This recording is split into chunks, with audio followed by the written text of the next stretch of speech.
Hi, it's me again with Corel Draw Tips and Tricks. Here's a pretty cool graphic, and you can do a lot with this, with different colors and everything. Let's move this thing out of the way. I'm going to start with an ellipse, and it doesn't really matter what size that I'm going to hit P.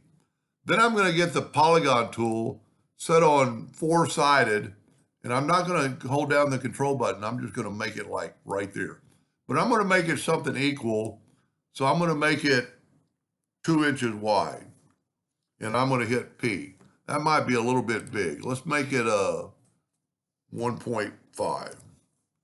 Now, the reason I want it 1.5 is because now I'm going to select both of them and hit T.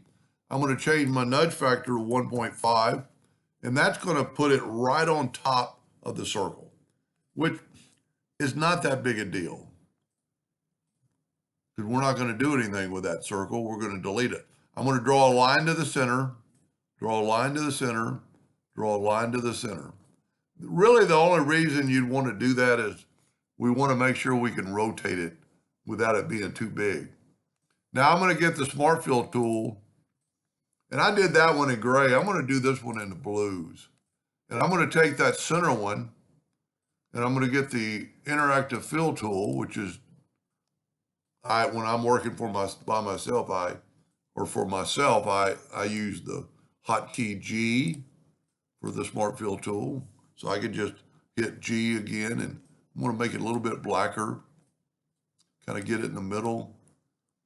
And then I'm going to make this one maybe a light, maybe make this one, you know what, I'm going to make it that light too, but then I'm going to hold down the control button and I'm going to hit a couple of, whoop, I slipped up and went to the no fill. I'm holding down the control button, and I'm just going to get that color.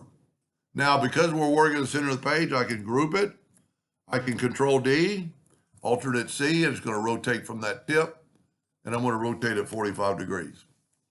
And see, if you made your deal too big, it might not look as good. I'm going to take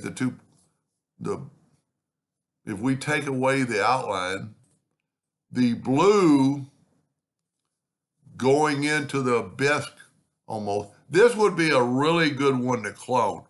And I haven't cloned in a while, so I'm going to clone this guy.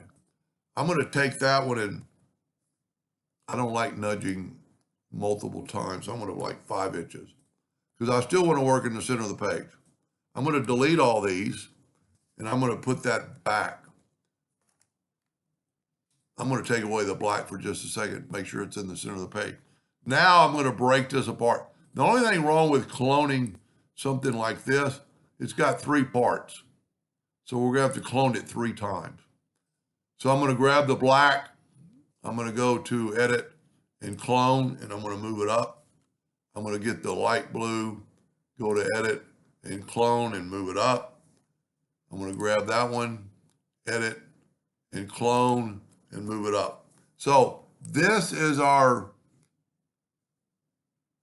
well, I've got too many objects selected. Let me move that down. This is our clone curve. This is our control curve. So I'm going to just move it out of the way quite a bit. And I'm going to go ahead and group this together for a second and nudge it back down. Now I'm going to Control D, alternate C, and rotate it at 45 degrees. Control D all the way around. Now I need to ungroup these. For this to work, I'm going to go to Object, Group, and Ungroup All. Don't really have to. But now if we can change the colors, I call it real time. And let's actually bring in the black, because it's going to help us kind of determine what we think it's going to look like. So let me get this one, and let me put white there, and look at that. Let me get this one and put black there. Now it doesn't show up, but if we take our Interactive Fill tool on our clone and put a little white, look at that. Totally changes it. And then we could get this one, and instead of we've already got an Interactive Fill tool, so it'll come up, and let's put white there. Look at that. Now, as always, if you want to print that, you need to select them all, go up to object and break the objects apart. Because if you don't, when you delete the clone, everything will be deleted. That's a pretty cool graphic and pretty easy. Hope that helped. Thank you for watching.